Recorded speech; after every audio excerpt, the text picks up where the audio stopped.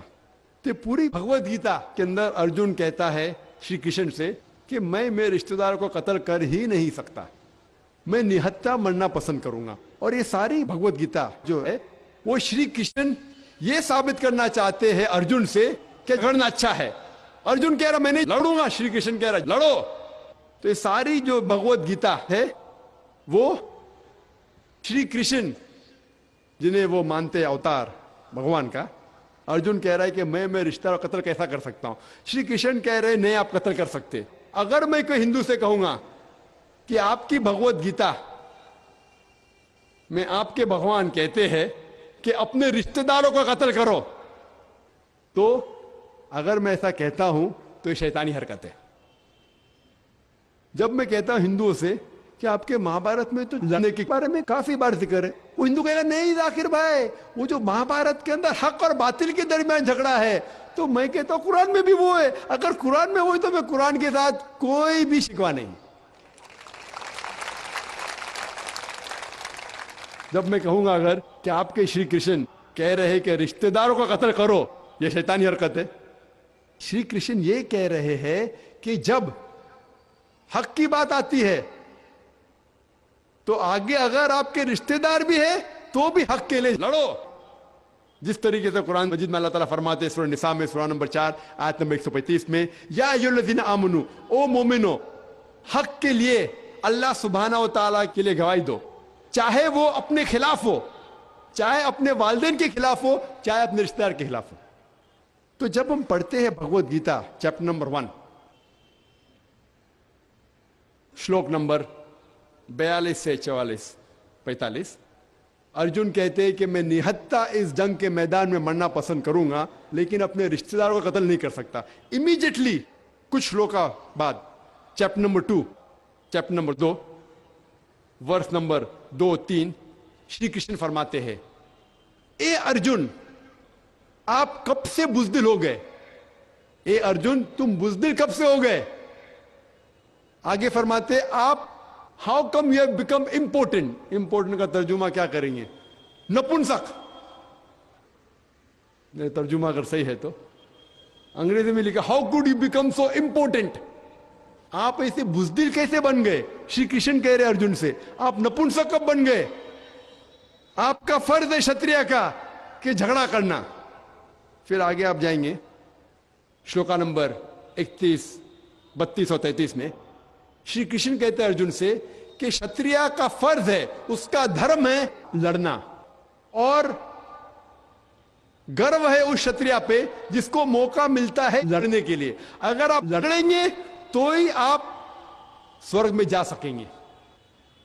اور کئی جو اسلام کے خلاف جو لوگ کتاب لکھتے ہیں وہ ایک حدیث پیش کرتے ہیں محمد صلی اللہ علیہ وسلم کی، صحیح بخاری کی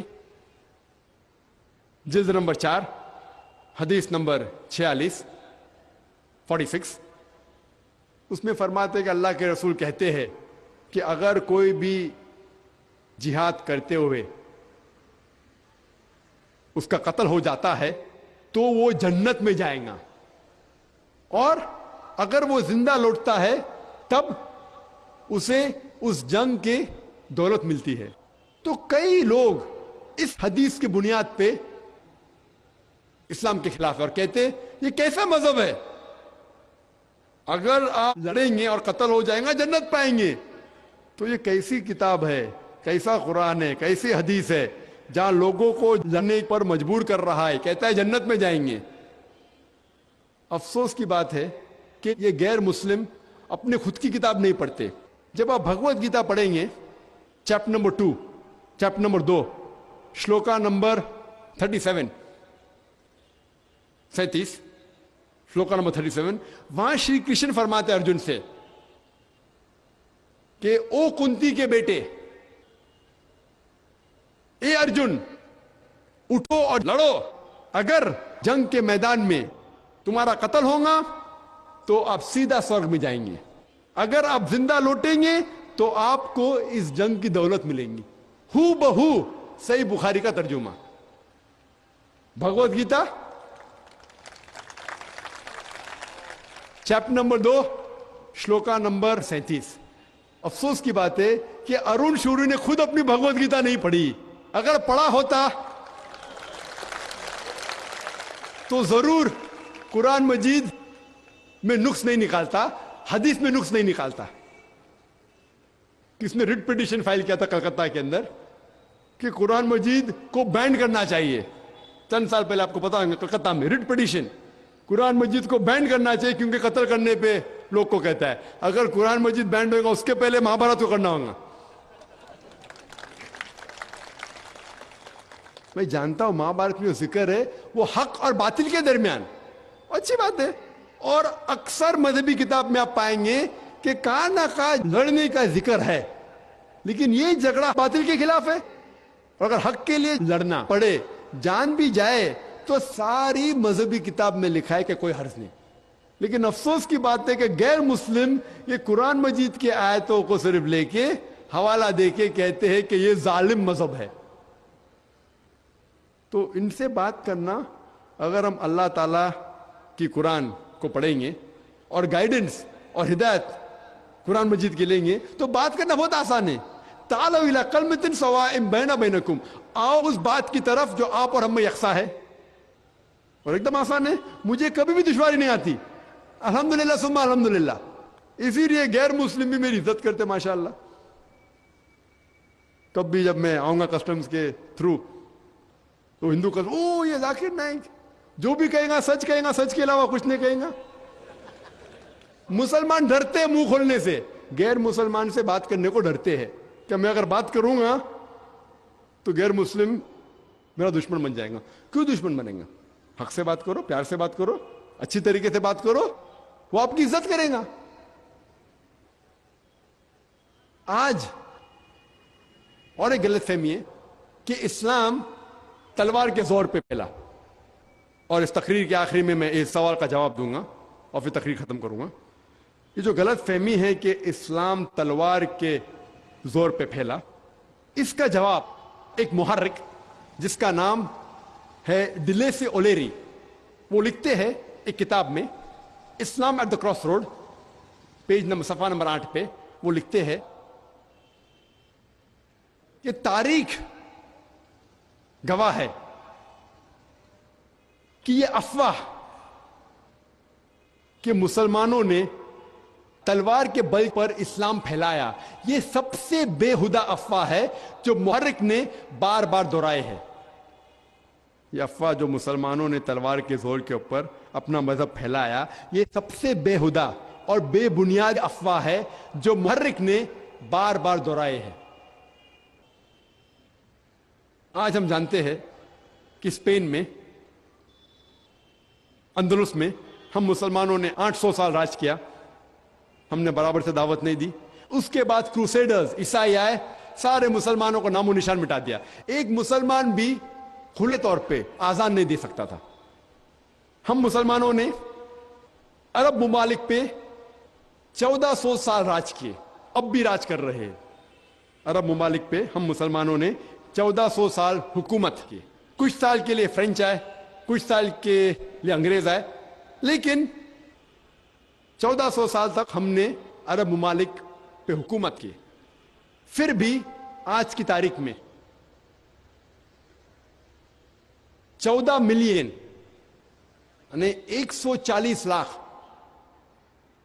عرب ہے جو عیسائی ہے، جو کاپٹک کرسچن ہے. آج کی تاریخ میں 14 ملین 140 لاکھ 1 کروڑ 40 لاکھ عرب ہے جو عیسائی جنموں سے ہے، کاپٹک کرسچن. یہ 1 کروڑ 40 لاکھ عیسائی شہادت دے رہے ہیں کہ اسلام تلوار کے بل پہ نہیں پھیلا. ہم اگر چاہتے تو ہر عرب کو تلوار کے زور کے اوپر اسلام قبول کرنے پہ مجبور کر سکتے تھے، ہم نے نہیں کیا ایسا. آج تاریخ گواہ ہے کہ ہم مسلمانوں نے اس دیش ہندوستان پہ، اس ملک ہندوستان پہ تقریباً 1000 سال حکومت کیا. ہم چاہتے تو ہر ہندوستانی، ہر غیر مسلمان کو تلوار کے بل کے اوپر اسلام قبول کرنے پہ مجبور کر سکتے تھے، ہم نے نہیں کیا. آج کی تاریخ میں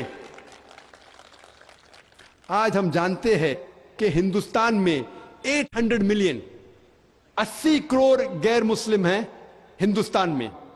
یہ 80 کروڑ غیر مسلمان ہندوستانی شہادت دے رہے ہیں کہ اسلام تلوار کے بل پہ نہیں پھیلا.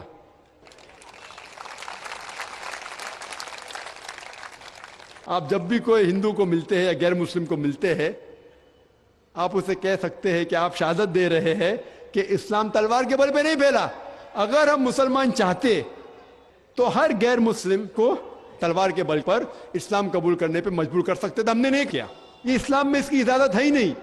اللہ تعالیٰ فرماتے ہیں سورہ بقرہ میں سورہ نمبر 2 آیت نمبر 256، لا اکراہ فی الدین، اسلام میں زبردستی نہیں ہے، دین میں زبردستی نہیں ہے. حق باطل سے صاف ہے.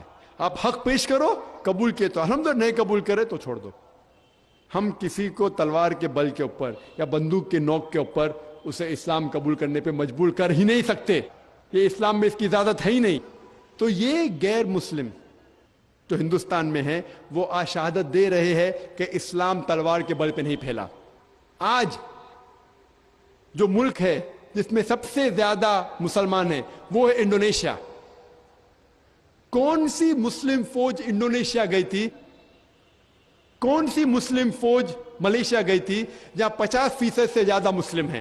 کون سی فوج ایسٹ کوسٹ آف افریقہ گئی تھی جہاں اتنے مسلمان ہیں؟ کون سی تلوار؟ اللہ تعالیٰ فرماتے ہیں سورہ نحل میں, سورہ نمبر 16 آیت نمبر 125, ادعو الی سبیل ربک بالحکمہ والموعظۃ الحسنہ وجادلہم بالتی احسن. سارے لوگوں کو بلاؤ اللہ تعالیٰ کی طرف حکمت کے ساتھ اور حسن کے ساتھ, اور ان سے بحث کرو اچھے طریقے کے ساتھ. یہ تلوار جو لوگوں کے دل کو چیر رہی ہے وہ حکمت کی تلوار ہے, اچھے اعمال کی تلوار ہے. ایک رپورٹ پیش کی گئی تھی ریڈر ڈائجسٹ المائنک ایئر بک میں, جو پھر سے چھپی تھی پلین تھروتھ میگزین میں. ایک تحقیق کی گئی تھی کہ 50 سال کے درمیان, سن 1934 ٹو 1984, اس 50 سال کے درمیان 1934 اور 1984 کے درمیان, اس 50 سال کے درمیان کون سا مذہب سب سے زیادہ پھیلا؟ اور یہ غیر مسلمانوں نے یہ تحقیق کی تھی. تحقیق میں یہ پتا چلا کہ ان 50 سالوں میں سب سے زیادہ مذہب جو پھیلا وہ ہے اسلام, 235%.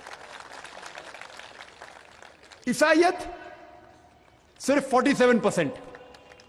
میں یہ پوچھنا چاہتا ہوں ان 50 سالوں میں 1934 اور 1984 کے درمیان, ان 50 سالوں میں کون سی جنگ لڑی مسلمانوں نے جو غیر مسلمانوں نے اسلام قبول کیا؟ کون سی جنگ لڑی تھی؟ آج کی ریسرچ, آج کی تحقیق یہ کہتی ہے کہ سب سے زیادہ پھیلنے والا مذہب امریکہ میں ہے اسلام, سب سے زیادہ پھیلنے والا مذہب یورپ میں ہے اسلام. میں یہ پوچھنا چاہتا ہوں کہ کون سا مسلمان امریکہ میں تلوار کے بل کے اوپر امریکن لوگوں کو اسلام قبول کرنے پہ مجبور کر رہا ہے؟ میں یہ جاننا چاہتا ہوں کہ کون سا مسلمان یورپ میں ہے جو یورپین لوگوں کو تلوار کے بل کے اوپر اسلام قبول کرنے پہ مجبور کر رہا ہے؟ کون مجبور کر رہا ہے؟ آج کا میڈیا یہ کہہ رہا ہے کہ اسلام میں خواتین کے حقوق نہیں ہیں, اسلام خواتین کو ذلیل کر رہا ہے. شاید وہ یہ نہیں جانتے کہ جو امریکن, یورپین اسلام قبول کر رہے ہیں 65% سے زیادہ خواتین ہیں, عورتیں ہیں. اگر اسلام عورتوں کو ذلیل کر رہا ہے تو یہ امریکن خواتین, امریکن عورت اسلام کیوں قبول کر رہی ہے؟ یورپین عورتیں اسلام کیوں قبول کر رہی ہے؟ کیونکہ اسلام میں ان کے مشکلات کا حل ہے, وہ تنگ آ چکے اس زندگی کے بارے میں. تو میڈیا کتنا بھی اسلام کے خلاف ہے. میں اس آیت میں مانتا ہوں, اللہ تعالیٰ فرماتے سورہ عمران میں, سورہ نمبر 3 آیت نمبر 54 میں, آیت نمبر 54 میں, وَمَكَرُوا مَكْرَ اللَّهُ وَاللَّهُ خَيْرُ الْمَاكِرِينَ. انہوں نے سازش کی, اللہ سبحانہ و تعالیٰ نے بھی پلاننگ کی. اللہ سبحانہ و تعالیٰ سب سے بہترین پلان کرنے والا ہے. سب سے بہترین جو پلان کرنے والا ہے وہ اللہ سبحانہ و تعالیٰ. کتنا بھی میڈیا اسلام کے خلاف ہے, اسلام اتنا ہی پھیل رہا ہے. آپ کو شاید پتا نہیں کہ 11 سپٹمبر 2001 کے بعد جو میڈیا اسلام کے خلاف بات کر رہی ہے, 9 مہینے میں 11 سپٹمبر 2001 کے بعد 9 مہینے میں 34,000 سے زیادہ امریکنوں نے اسلام قبول کیا. یو کے میں اسٹیٹسٹکس کہتی ہے کہ 9 مہینے میں 11 سپٹمبر کے بعد 20,000 سے زیادہ یو کے لوگوں نے اسلام قبول کیا. جتنا بھی انٹرنیشنل میڈیا اسلام کے خلاف بات کر رہی ہے اتنا ہی الحمدللہ اسلام پھیل رہا ہے. کیونکہ اللہ سبحانہ و تعالیٰ کا وعدہ ہے, کم از کم 3 جگہ میں اللہ تعالیٰ وعدہ دیتے ہیں. سورہ توبہ میں سورہ نمبر 9 آیت نمبر 33 میں, اور سورہ صف میں سورہ نمبر 61